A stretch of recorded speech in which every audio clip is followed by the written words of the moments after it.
Okay, I've got another one, JP. Aggressive and borderline offensive mailers from realtors. Okay. Uh, I'm hoping that you guys can help me out, to kind of resolve the situation that involves some of my fellow realtors, and which I'm embarrassed with, right? Just moved into my neighborhood not too long ago, and there's a lot of realtors coming out there sending crazy mailers, and and most of my neighborhood in here are mostly older retirees, and so receiving all these type of like mailers really sounds really aggressive, like kind of saying that, boy, you're going, you should kind of be caught up on your taxes, or almost borderline like trying to like make it feel like taking advantage of older people. I'm just kind of curious, like, what thoughts we have to kind of handle, what are some best practices for doing these type of campaigns and not putting a bad name to realtors or the whole real estate industry in general. So I might not be the right person to answer this one correctly, because in my mind, most of the time when realtors feel offended about things that other realtors are doing, a lot of times it has nothing to do with the other realtor or what the realtor is doing. It's something that you're not doing.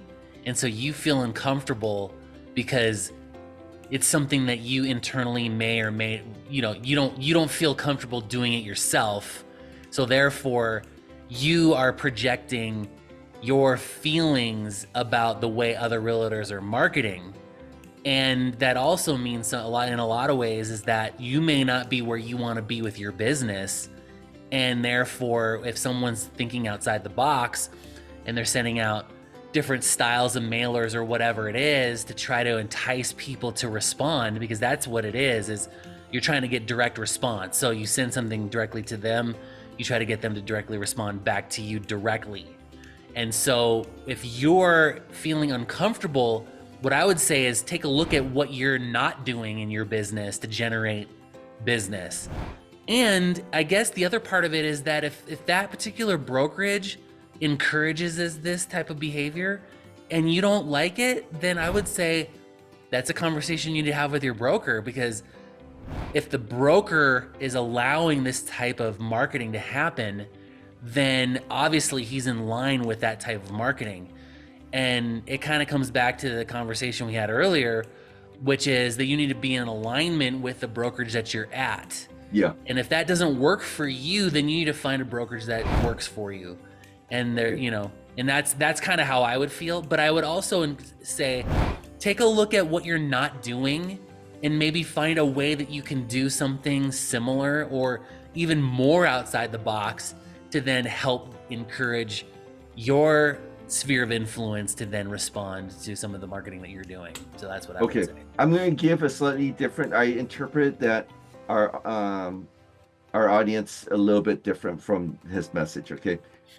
I think that from the email that we got, I think that he is not with the same brokerage as what the other real estate agents are doing in his neighborhood, right?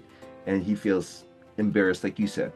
So my advice would be, as a real estate agent, as an entrepreneur as well too, you got to do what is your MO, and how you work, right? So if that's not you and your fellow agents are doing that, and obviously it rubs you the wrong way, you know what? I'll seize on that opportunity and go talk to your neighbors. You've got the unfair advantage to actually go and have talk to your neighbors and say, man, I got this mailer. It looks like they're trying to make me feel like I'm scam. They're trying to scam and freak me out. To guys say, are you behind on your payments? Are you doing this kind of thing? I get the marketing. I know what you're doing. And if you think that's cheesy and that's like, cutthroat, go talk to your neighbors and and take this opportunity and kind of start developing a relationship with your neighbors. And if they agree with you, you just got yourself a potential customer. right? Yeah, So, exactly. Be the unrealtor in your exactly, neighborhood. right? So when these guys are, when your the other agents are going low, so to speak, and by kind of creating the pseudo urgency and stuff like that, you go high and just kind of demystify and debunk some of their crap, that unethical type of marketing that they're doing by faking that. Oh my gosh, you're behind your payments. Oh my gosh, kind of thing, right? Just stay high, right? And that would be my 2 cents on that part. Okay. Yeah, I would agree. I took the assumption that he was at the same brokerage, Yeah. but if Yeah. he's No, at for different sure. brokerages, everybody's got to do their own specific ways to set themselves apart from the competition. Exactly. Yeah. You know. Okay. Well, that wraps it up, and All we will right, see you in the next episode then. all right. We'll catch you on the next one.